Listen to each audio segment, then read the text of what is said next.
Hello, merhaba everyone. Welcome back to my YouTube channel. My name is Food Lover Asian. You also can follow me on my Instagram under the same name, Food Lover Asian. Guess what? I'm here in Istanbul. Yes, Turkey, the beautiful Turkey.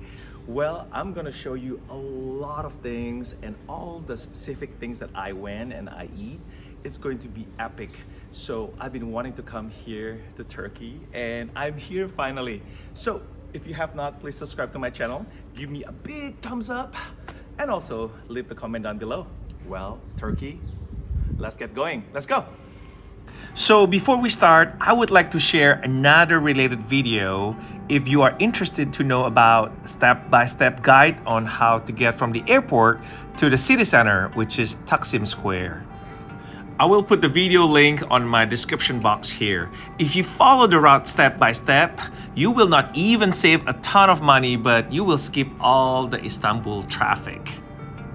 And now, let my Istanbul journey begin.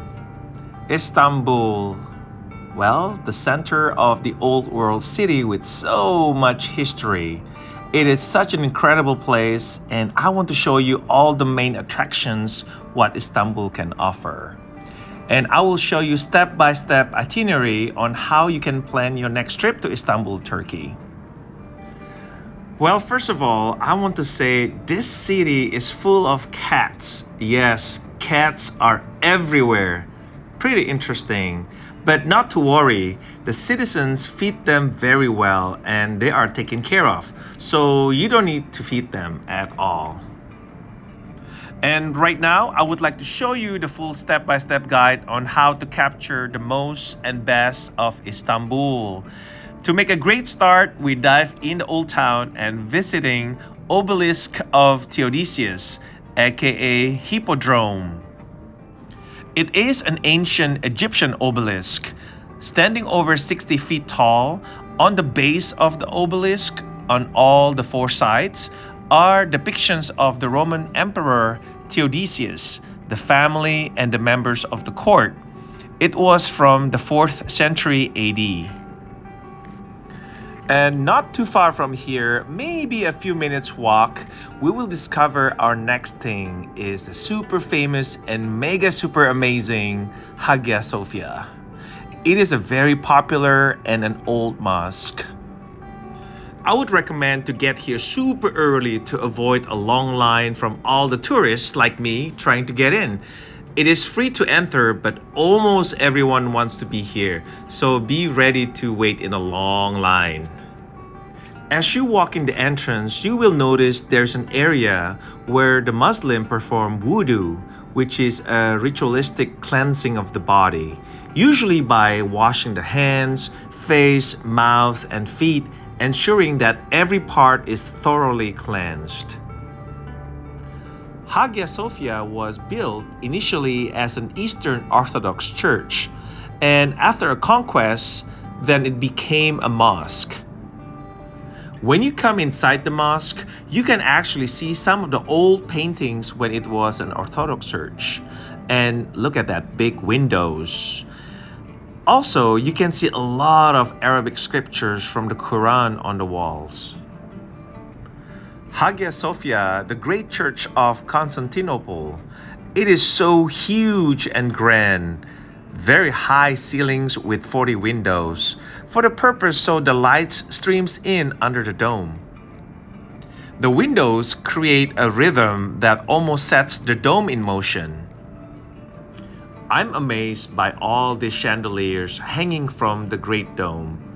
I think the chandeliers are one of the most attractive factors in this place. They are very pretty and well lit.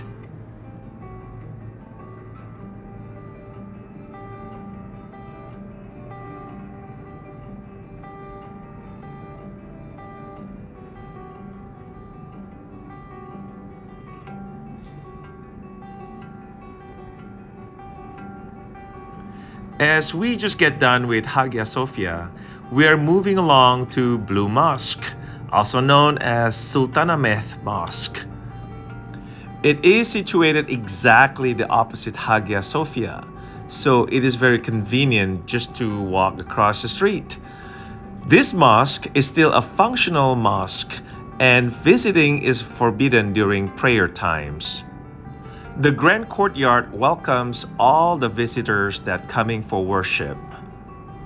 Just like all the mosques, there are rules that we need to follow, such as leave your shoes at the door. Women needs to cover their heads before entering, but do not worry, they will launch you at the door.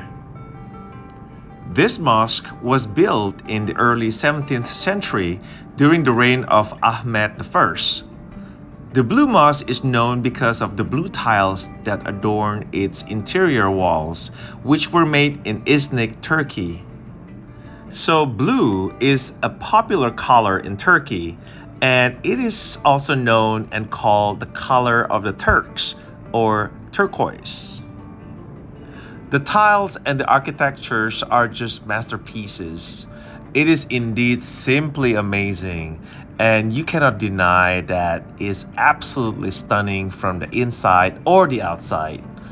And also just cannot help but to be in awe of its beauty and devotion and the skills of those who built this mosque. Stepping out from the Blue Mosque, we will come across the German fountain. It is a gazebo-style fountain not too far from the Blue Mosque. It was built in Germany, then transported piece by piece and assembled here in 1900s. It has 8 marble columns and the interior is covered with the golden mosaics. As we're moving along with our current itinerary, we are heading to Grand Bazaar. It is just a few blocks away from the Blue Mosque area or Sultanahmet train station. This famous Grand Bazaar is one of the oldest and largest covered markets in Istanbul. They have about 4,000 shops and the place is huge. A place where you can find many things including Turkish and Persian rugs, also souvenirs. It has about 22 gates through which you can enter from all different directions. So after walking quite a long miles and a ton to see, I need a little breaky right now. And I found this famous Turkish ice cream place that do tricks. I have seen this act so many times on social media and always curious to try it myself. I mean, why not? This is the place and the country that I can try and experience it. The street vendor usually will make you work extra hard for your ice cream. And I thought I could spoil the trick and maybe faster than him. But guess what? He is super fast and perhaps mastered the whole trick already. So it is so much fun and I am super glad that I did it. So let's talk about this Turkish ice cream, or also known as Dondurma. It is made from goat milk. It has a hard texture and it doesn't really melt in your mouth. So weird. So you have to chew it, but then there's a stickiness to the texture. Very, very interesting. I've never had anything like this. It is definitely refreshing and needed in this hot summer Turkish day.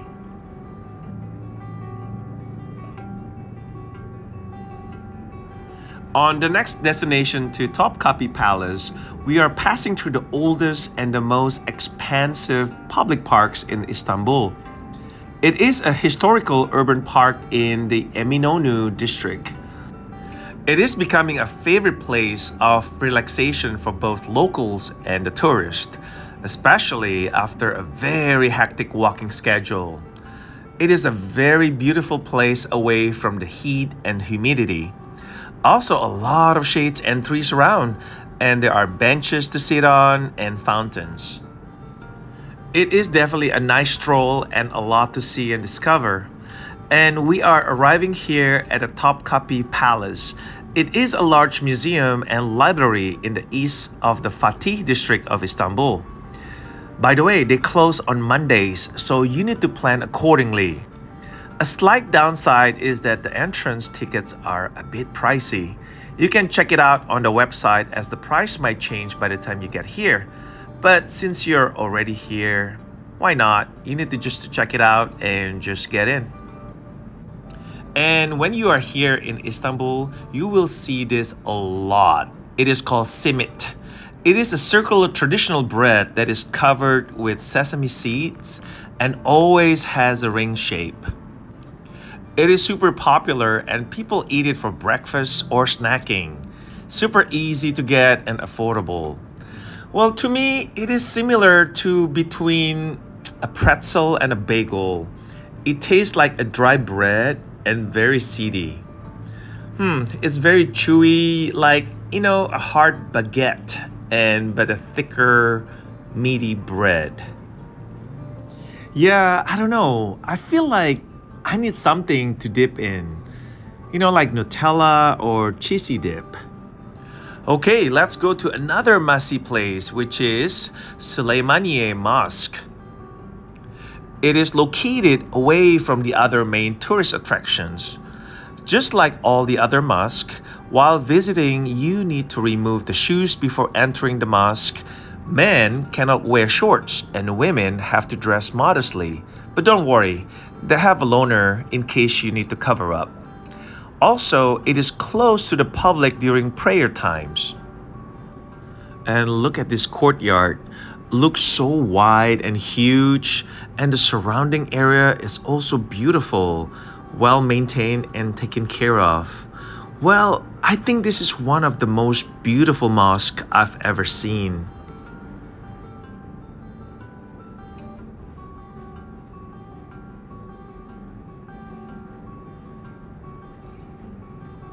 As you walking in, there is a big, huge hanging mosque lamp, and they are all lit. Very stunning.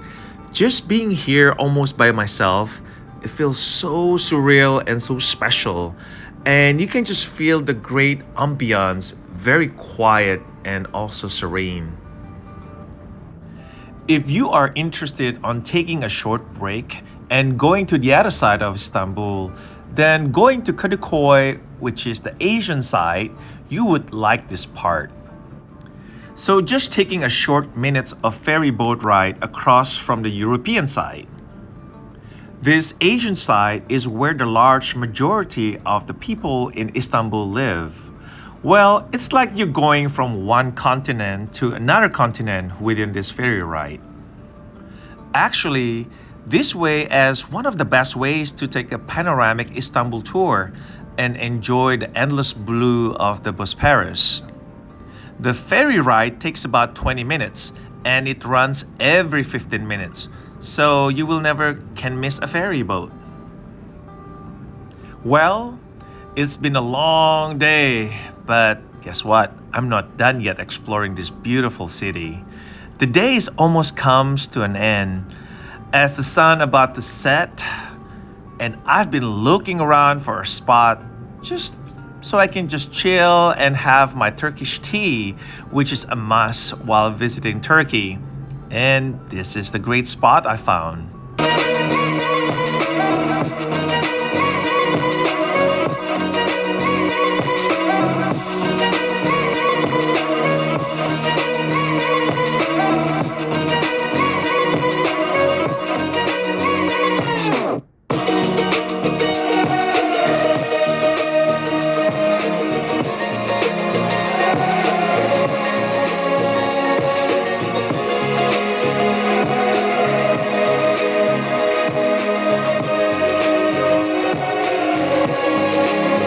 Well, the last but not least, how could I forget about Galata Tower? This 9 stories tower is about 205 feet tall, was built as a watchtower as the highest point of the walls of Galata. And now the tower is a museum and you can go up and get that 360 panorama views. And now let's explore the food scene. Everyone needs to at least have 1 or 2 baklava while in here. It's definitely tastes a lot better than what I've had before outside Turkey. My preference is still the pistachio baklava. For some reason, it's not as sweet here and very enjoyable. So and then I got this dish called pide. It is basically a savory dish in a dough that looks like an oval-shaped flatbread pizza. So I order half in lahmacun and potato on the other half. It's pretty good. Nothing exciting, but at least the flavor is good. But then, how could I skip dessert? So I have this knafe or kunefe. Knafe is traditional Middle Eastern dessert and it's very popular here. It's basically a pastry that's soaked in a sweet sugar-based syrup. So it's crispy cheese-filled dessert as a shredded wheat dessert with pistachio filling. But it has to serve hot. Yes, out of the oven, so the cheese will be so soft and stringy. I actually like it a lot and enjoy it very much. Well, as a matter of fact, I can actually have a few of this right now. So some of you know that summer in Turkey can be super hot and humid and sunny. And also you cannot drink the water, so bottled water is a must. But why drink water when you can find all these fresh squeezed juice stands in every corner? So to help killing my thirst, I got many fresh pomegranate juice all the time. But hey, at least somebody else did the squeezing, not me. So I just have to enjoy this delicious juice every day, anytime I want to. And trust me, it is super refreshing right now. I need a second glass of this right now. One other spot that I've been waiting to try is that famous San Sebastian cheesecake with the chocolate syrup. I mean, look at this chocolate flood covering the cheesecake. I can't help it and I want it now. But first, I gotta have this Turkish teas in every meal or dessert or in every occasion. Well, it is a must and a tradition, but the tea always served hot. And I try not to put sugar in it, but well, guys, cheers. Well, for some reason, I always enjoy the tea. And now, time to taste this delicious cheesecake. Well, I must tell you, it is so soft, light, and creamy. It is just a classic cheesecake, but it is super good. And this chocolate is not overpowering and not too sweet. It's just a perfect pair together. And I can just eat them all right now. I don't know, 1, 2, 3, 4 bites? Well, maybe the whole cheesecake. I don't know, don't tempt me because I will. As I walk out the store, I accidentally found this popular street vendor that was on all over social media. So he sells one-of-a-kind Turkish handmade sweets. It looks like a soft, gooey taffy paste. I know, it's somewhat unique though. It is super colorful, and look at the color options, and it looks just like a sticky goo. Well, it is fascinating and fun to watch how he makes it. And look at this finished product. It's colorful sweets. And well, let me tell you how the taste and the texture. To me, it's like a mix of starch and sugar. Well, he covered it with lemon juice at the end. So it is basically a super ooey gooey sugar candy on a stick. Yeah, it's pretty messy, but it's sweet. This one is the last one that I gotta try while in here. Balik ekmek. It is basically a sandwich with mackerel fish. It comes with onion and lettuce. Well, the fish can be quite fishy, but well, that's what lemons are for. To me, the sandwich is a little bit dry, I would say. But hey, I gotta eat my lunch somehow, right? So at least I try one. Hey guys, well, Istanbul, Turkey is done. Thank you so much for watching this video until the end. So what do you think? Which one is your favorite mosque here in Turkey? So I'm waiting to hear from you, and leave the comment down below. If you have not, please also subscribe to my channel. Give me a big thumbs up. Until the next video adventure. Oh, also, by the way, I do have another video of showing you how easy it is taking the shuttle subway from the airport to town, which is the Taksim Square area.